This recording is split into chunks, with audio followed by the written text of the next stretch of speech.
आज मी तुम्हाला झटपट अशी चटणी बनवून दाखवणार आहे। रेसिपी बघितली की लाईक आणि कमेंट करायला विसरू नका। त्यासाठी मिक्सरचं भांडं घेतलेलं आहे। अर्धी वाटी खरदाणे घेतलेले आहेत। हा खरदाणे कसे बनवायचे हे पण मी रेसिपी अपलोड केलेली आहे। बरोबर अर्धी वाटी घेतलेले, थोडंसं जास्त कमी जरी घेतले तरी पण चालतील।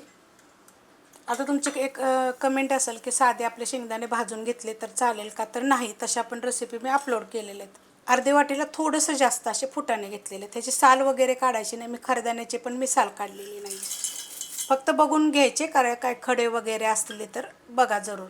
उडदाचा पापड घेतलेला आहे, छोट्या आकाराचा असला तर एक घ्यायचा, भाजून घेतलेला आहे।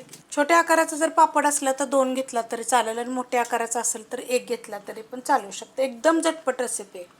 ह्याच्यामध्ये आपल्याला टाकायचे 1 चमचा कांदा लसूण मसाला।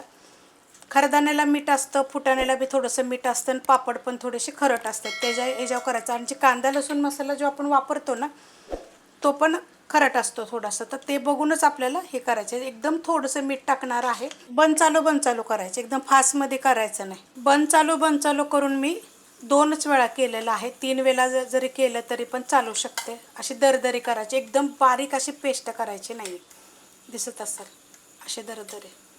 आणि थोडीशी ही तिखटच करायची बरं का, झणझणी जरा असेल का नाही तर खायला चांगली लागते। आता ही चटणी ना एवढीच घ्यायची 1 चमचाभर, ह्याच्यामध्ये थोडंसं तेल टाकायचं आणि जरी खाल्ली तरी चालेल। आता ह्या चटणीमध्ये तुम्हाला सांगते, लसूण टाकूनसुद्धा तुम्ही करू शकता। जर तशी नसेल खायची ना, तर तुम्हाला मी सांगते, एक छोट्या आकाराचा कांदा घ्यायचा, तो बारीक कापायचा, थोडंसं टोमॅटो बारीक कापायचं, कोथिंबीर चिरायची, त्याच्यामध्ये तुम्ही हे मिक्स करूनसुद्धा खाऊ शकता। थोडंसं तुमच्याकडे त्या टायमाला जर चाट मसाला असला तर तो पण टाकू शकता। कांदा लसूण मसाला तुमच्याकडे नाही आहे, नुसती मिरची पावडर आहे, तर तुम्ही ह्याच्यामध्ये थोडंसं लसूण पण भाजून टाकू शकता। खूप चविष्ट चटणी होती, एकदा जरूर करून बघा। रेसिपी आवडली तर लाईक करा, सबस्क्राईब करा, कमेंट करा आणि शेअर बी करा।